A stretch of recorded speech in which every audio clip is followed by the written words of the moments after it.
noches, amable audiencia. Bienvenidos al noticiero jurídico de Urabá. Quien les habla, Obed Hurtado Mosquera, presentador. Para esta oportunidad daremos continuidad con el tema de la sociedad conyugal. Continuamos. La sociedad conyugal es una figura jurídica, pertenece al régimen patrimonial del derecho en Colombia. Está constituida por la unión matrimonial entre dos personas que está reglamentada en el Código Civil colombiano.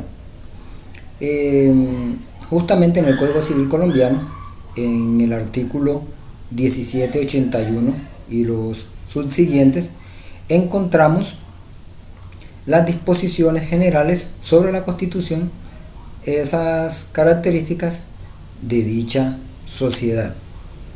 Bueno, hay que tener en cuenta que uno de los aspectos más importantes que hay que determinar y sobre el cual se generan con frecuencia pues, muchas preguntas, muchas inquietudes, muchas confusiones, es sobre los elementos que hacen parte de la sociedad conyugal, ¿sí? Entre las cuales podemos señalar las siguientes. Los que son los salarios devengados durante el matrimonio, o sea, el tiempo que dure esa sociedad conyugal, los resultados, réditos, pensiones, intereses y pues los lucros generados por los bienes sociales e individuales, pues siempre y cuando se devenguen durante el matrimonio. También las cosas fungibles y muebles que los cónyuges aporten al matrimonio durante ese proceso. Los bienes que los cónyuges adquieran durante el matrimonio a título oneroso, ¿sí? Los bienes raíces que los cónyuges adquieran durante el tiempo del matrimonio. Bueno, es importante tener muy en cuenta y destacar que frente a la partición de los bienes raíces y de los bienes muebles como patrimonio unificado de esa sociedad conyugal, existe digámoslo así, un recurso llamado o denominado capitulaciones, ¿sí? Las capitulaciones se pueden definir como la oportunidad para reclamar la exención de algunos bienes para formar parte del patrimonio de esa sociedad conyugal, ¿sí? En dicho documento o en dicho escrito es importante expresar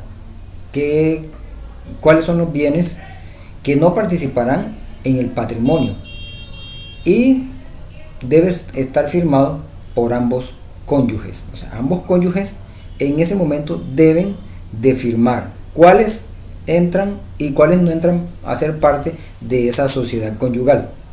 También existe la opción de ejecutar dichas capitulaciones por medio de instrumento público conferido al tiempo del aporte, o sea, en el momento que se hace el aporte. Algo importante también, designándole el valor. En lo demás se procederá como en el contrato de venta de bienes raíces. Algo especial, frente a los bienes o esos recursos que se constituirán como parte de esa sociedad conyugal, existen casos fortuitos, como por ejemplo, si hay un descubrimiento en un momento dado de una mina, para lo cual la norma, eso está normatizado, ha determinado que independientemente si dicha mina ha sido descubierta por uno o por los dos cónyuges, el bien debe reconocerse como parte de esa sociedad conyugal. Bueno, ahora bien, existen otros elementos importantes que hay que señalar, que son aquellos que quedan excluidos del patrimonio de esa sociedad conyugal, los cuales han sido definidos explícitamente en el código o por el Código Civil. Dice que el inmueble o sea, hablando ya pues de eso, el inmueble que fuere debidamente subrogado a otro inmueble propio de alguno de los cónyuges. Entonces, por otro lado, los bienes comprados con dinero propio de uno de los cónyuges, siempre que haya quedado debidamente certificado por medio de las capitulaciones. Entonces miren que las capitulaciones juegan un papel muy importante. Todos los aumentos formando un mismo cuerpo con ella, un ejemplo, por aluvión, edificación, plantación o cualquier otra. Otro de los conceptos que no forman parte del patrimonio de la sociedad conyugal son los recursos o bienes obtenidos por concepto de donaciones o herencias hechas a uno de los cónyuges. Ejemplo, Pedro y Juan, Pedro y María, por decir algo, se casan y resulta que a María el padre le dejó 10 hectáreas de tierra. Esa tierra que es de María no entraría por ser una herencia, que es lo que se está tratando de explicar en este momento. Entonces, los bienes adquiridos por prescripción, pero que la acción ya se ha iniciado antes de conformarse la sociedad conyugal, ni los bienes poseídos antes por título vicioso y cuyo vicio ha sido satisfecho durante la sociedad conyugal por ratificación, entre otros, determinados en el artículo 1792 del Código Civil. Hay una pregunta que nuestra amable audiencia nos formula en este momento y dicen es que cuándo se puede proceder al proceso de disolución y liquidación. Entonces vamos a responder específicamente esa pregunta. Entonces, uno, por mutuo acuerdo sustentado en o por escritura pública, sin que ello implique la cesación de efectos civiles u ocasione el divorcio. O sea, la relación puede continuar, solo que se hace una liquidación de esa sociedad conyugal. 2. Por mutuo acuerdo certificado por escritura pública antes de tramitar la cesación de efectos civiles o el divorcio. 3. De común acuerdo y tramitado al tiempo con el divorcio. 4. Como consecuencia del trámite de cesación de efectos civiles o de divorcio. Entonces, en esos casos es donde se procede a dar disolución y liquidación de la sociedad conyugal. Entonces, debido a que el divorcio es el principal causante o es la principal causa de la disolución y liquidación de la sociedad conyugal, vamos a mencionar algunas causales que se han reconocido por medio de la legislación colombiana para que se genere el proceso de divorcio. Entonces, 1. Disolución del matrimonio. 2. Cuando hay una separación judicial de cuerpos. 3. Por medio de la sentencia de separación de bienes. 4. La declaración de nulidad del matrimonio, o sea que ese matrimonio fue nulo, o sea que no nació a la vida jurídica. Y también tenemos el mutuo acuerdo. Bueno, cabe aclarar que la disolución y liquidación de una sociedad conyugal son procedimientos que pueden ser posteriores, anteriores o complementarios e independientes del proceso de divorcio, ¿sí? O cesación de efectos civiles del matrimonio.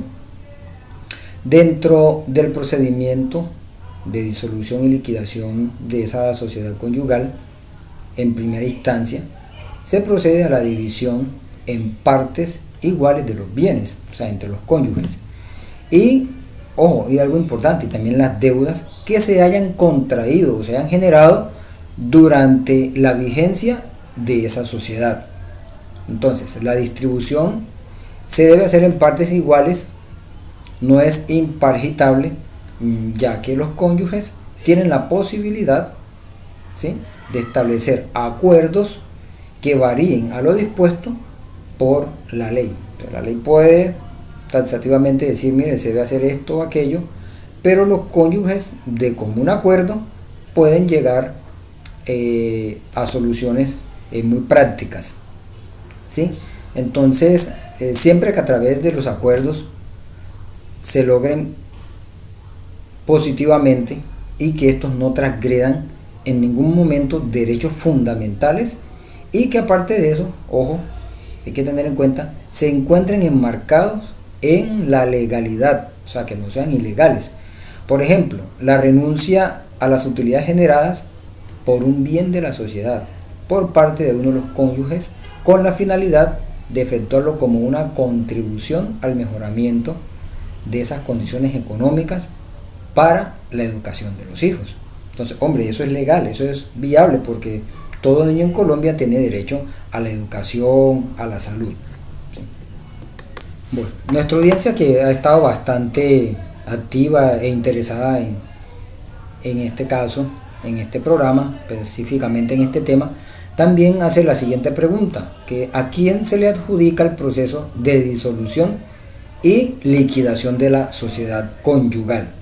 Entonces, se producen adjudicaciones en cabeza, ojo, de ambos cónyuges, o sea, de los dos, a partir de la fecha de escritura de disolución y liquidación. Entonces, primero se disuelve y seguido de eso se hace la liquidación.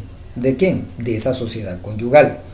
Cada cónyuge va a tener desde esa fecha el libre manejo de sus bienes, incluyendo los que le han sido adjudicados, ¿sí?, como consecuencia del mismo acto. Los cónyuges que van a proceder a la disolución y liquidación de esa sociedad conyugal y que poseen tanto activos como pasivos, óigase bien, deben elaborar, ojo, una minuta bajo la asesoría de un abogado, con el fin de dar cumplimiento, o sea, con el fin de seguir los lineamientos, de no salirse, de no desviarse, ¿sí? Y que eso tenga que todas las garantías legales para ambos. O sea, no es que sea una parte más para el uno y otra menos para el otro, afectando a uno de los dos cónyuges. Algo importante que se debe tener en cuenta, que la entidad mediadora en ese proceso naturalmente debe ser la notaría.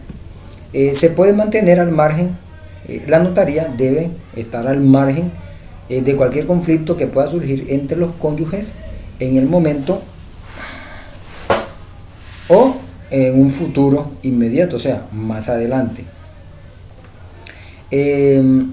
Si la sociedad conyugal no tiene pasivos ni activos, ¿cómo se realizaría la liquidación y disolución?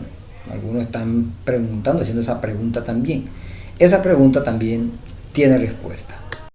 Bueno, entonces, para esta pregunta, y con esta ya vamos redondeando para terminar el tema con relación a la sociedad conyugal, disolución y liquidación, tenemos lo siguiente. Si en esa sociedad conyugal no hay ni pasivos ni activos, lo que se debe hacer es lo siguiente. En ese caso de disolución y liquidación de la sociedad conyugal, que no tenga ni activos ni pasivos, lo que se hace es, o sea, por medio de los interesados, solicitar ante la notaría que se les elabore la correspondiente escritura pública. ¿Para qué se debe elaborar una escritura pública en ese caso? Para que quede por sentado, para lo cual los intervinientes principales, que son los cónyuges, deben aportar los siguientes documentos. Ambos cónyuges deben aportar fotocopias de sus respectivas cédulas y aparte de eso deben de anexar el registro civil de matrimonio. Amable audiencia que escucha este programa, muchísimas gracias por estar en sintonía. Hasta la próxima.